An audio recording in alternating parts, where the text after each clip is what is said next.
भगवान शिव और पार्वती की शादी बड़े ही भव्य तरीके से आयोजित हुई। पार्वती की तरफ से कई सारे उच्च कुलों के राजा महाराजा और शाही रिश्तेदार इस शादी में शामिल हुए, लेकिन शिव की ओर से कोई रिश्तेदार नहीं था, क्योंकि वे किसी भी परिवार से ताल्लुक नहीं रखते। आइए जानते हैं आगे क्या हुआ। भगवान शिव की शादी में आए हर तरह के प्राणी।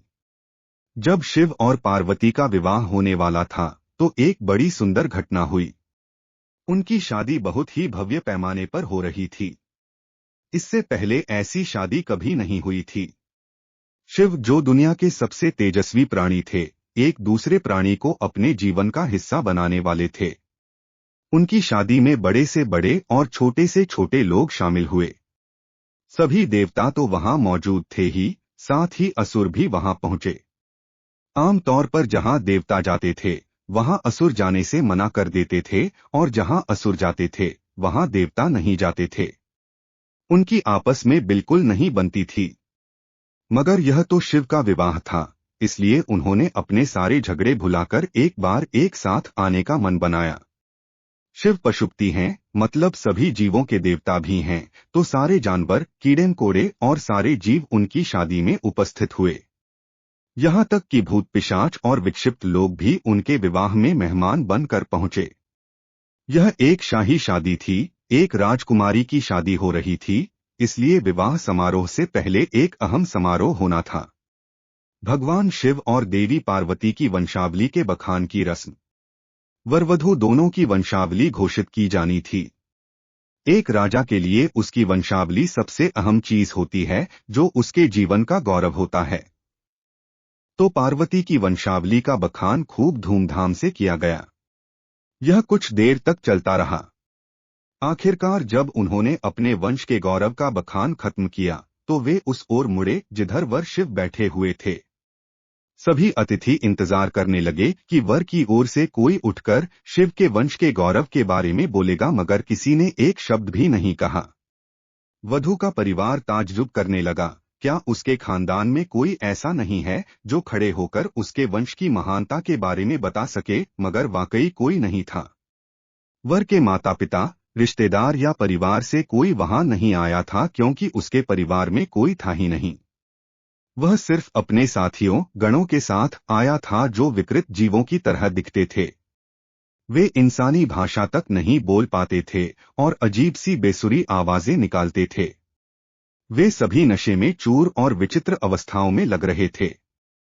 फिर पार्वती के पिता पर्वतराज ने शिव से अनुरोध किया, कृपया अपने वंश के बारे में कुछ बताइए। शिव कहीं शून्य में देखते हुए चुपचाप बैठे रहे। वह न तो दुल्हन की ओर देख रहे थे, न ही शादी को लेकर उनमें कोई उत्साह नजर आ रहा था। वह बस अपने गणों से घिरे हुए बैठे रहे और शून्य में घूरते रहे। वधू पक्ष के लोग बार बार उनसे यह सवाल पूछते रहे, क्योंकि कोई भी अपनी बेटी की शादी ऐसे आदमी से नहीं करना चाहेगा जिसके वंश का अतापता न हो। उन्हें जल्दी थी, क्योंकि शादी के लिए शुभ मुहूर्त तेजी से निकला जा रहा था। मगर शिव मौन रहे। समाज के लोग, कुलीन राजा महाराजा और पंडित बहुत घृणा से शिव की ओर देखने लगे और तुरंत फुसफुसाहट शुरू हो गई, इसका वंश क्या है? यह बोल क्यों नहीं रहा है? हो सकता है कि इसका परिवार किसी नीची जाति का हो और इसे अपने वंश के बारे में बताने में शर्म आ रही हो। फिर नारद मुनि, जो उस सभा में मौजूद थे, ने यह सब तमाशा देखकर अपनी वीणा उठाई और उसकी एक ही तार खींचते रहे।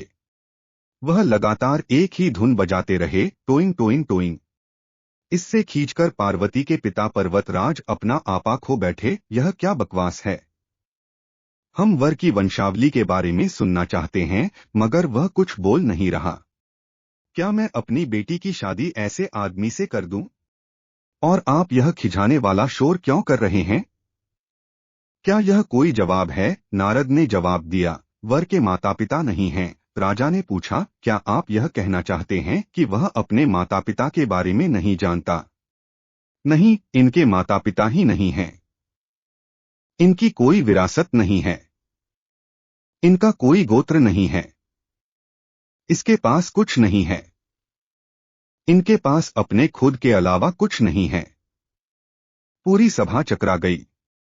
पर्वतराज ने कहा, हम ऐसे लोगों को जानते हैं जो अपने पिता या माता के बारे में नहीं जानते। ऐसी दुर्भाग्यपूर्ण स्थिति हो सकती है, मगर हर कोई किसी न किसी से जन्मा है। ऐसा कैसे हो सकता है कि किसी का कोई पिता या मां ही न हो? नारद ने जवाब दिया, क्योंकि यह स्वयंभू हैं। इन्होंने खुद की रचना की है।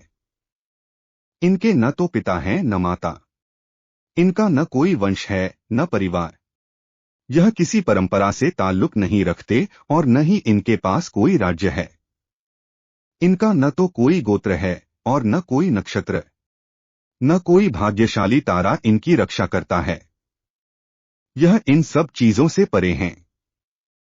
यह एक योगी हैं और इन्होंने सारे अस्तित्व को अपना एक हिस्सा बना लिया है। इनके लिए सिर्फ एक वंश है, ध्वनि। आदि शून्य प्रकृति ने जब अस्तित्व में आई तो अस्तित्व में आने वाली पहली चीज थी ध्वनि। इनकी पहली अभिव्यक्ति एक ध्वनि के रूप में है। ये सबसे पहले एक ध्वनि के रूप में प्रकट हुए। उसके पहले ये कुछ नहीं थे। यही वजह है कि मैं यह तार खींच रहा हूं। नारद मुनि की बात सुनकर वहां मौजूद सभी कन्या पक्ष के लोग आश्चर्य में पड़ गए और उन्हें शिव की महानता का एहसास हुआ। पार्वती के पिता पर्वतराज और सभी अतिथिगणों ने शिव जी को स्वीकार किया और माता पार्वती का विवाह भोलेनाथ के साथ संपन्न हुआ है।